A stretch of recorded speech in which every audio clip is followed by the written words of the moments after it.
So I finally gotten to the point where I can start building my cabin. As you can see, I've got the deck built already. Um, I decided to set it up on these blocks because here we're up on top of a ridge. So over the years, any rain that's fallen has washed away most of the soil, and it's kind of a flat, rocky area. I can't dig down.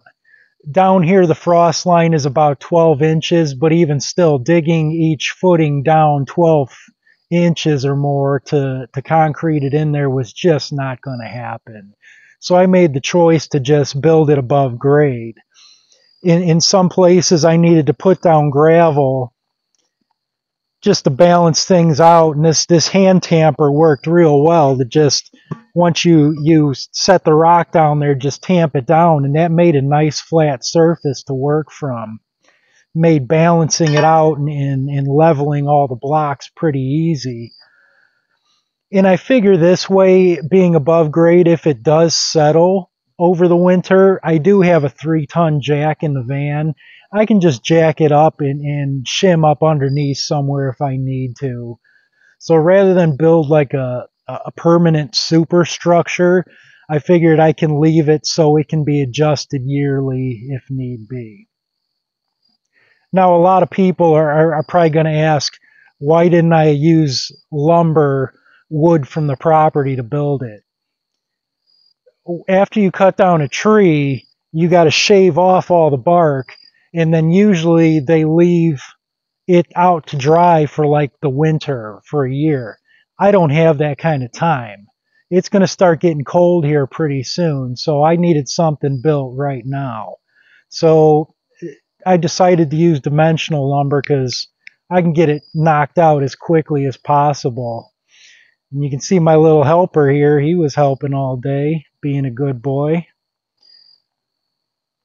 But yeah, it's I decided to go with an 8x8 cabin because that allows you to use all 8-foot boards, which is nice. You know, they're a little bit cheaper and easier to move in my van.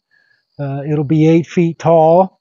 So the only 10-foot boards I'm going to have to go with are going to be for the roof, because the roof is going to be 10 by 10. That way there's about a foot of overhang on each side. That'll help keep rain off of the walls, make the walls last a little bit longer.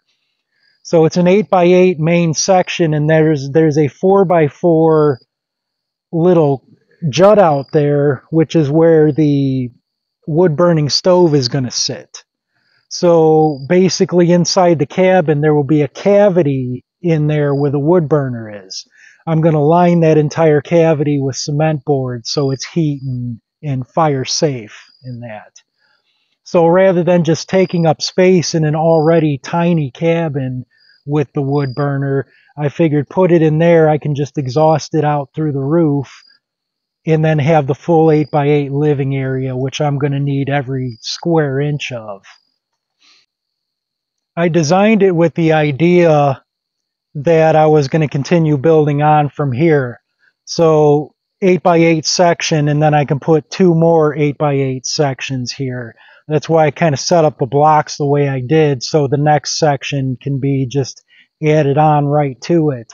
I don't know if I'll do both sections all at one time or piece by piece as I get the chance to, but first things first, I got to get a closed-in living area to go with.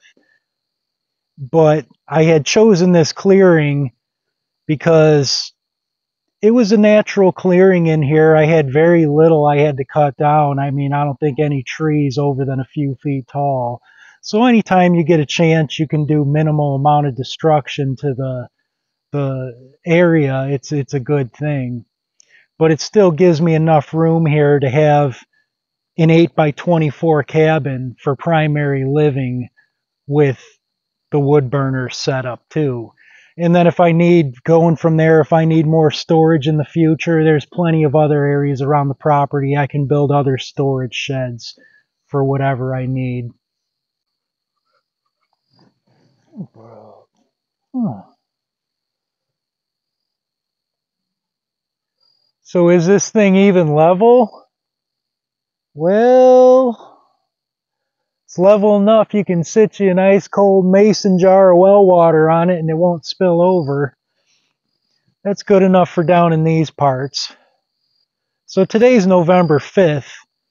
It's going to start getting cold here, even though it's a more mild winter than a lot of other places. It's still going to get cold enough that sleeping in the tent is going to get old. So I'm hoping by maybe December 1st or thereabouts, I can have it enclosed in enough that we can get in there and stay warm with the wood burner. So we'll see how it goes. I've got the plywood. I'm going to get that laid down, sheathed here real quick. And tomorrow morning is going to be Monday, so I got to get to the store and see if I can find an inexpensive window. I'd like a window that can be open to a screen. That way there's ventilation in and out. I'm not really comfortable with having a wood-burning stove and not having some kind of ventilation in the cabin. So we'll see what they got for windows. Maybe a door. I don't know. If it's a good enough window, I can just build a door. It's simple enough to build, but we'll just see what they got in stock and what I can work with. Because I really can't start framing out walls until you know what dimensions your windows and doors are going to be. And I'm also going to build a ramp off of it instead of stairs. At my old house, I had installed a ramp because my previous dog before Brute was blind.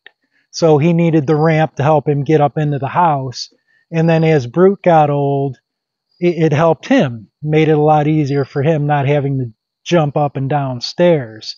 So I figured from here on out, I'll just build a ramp. You know, any dogs I got in the future will have an easier time getting in and out.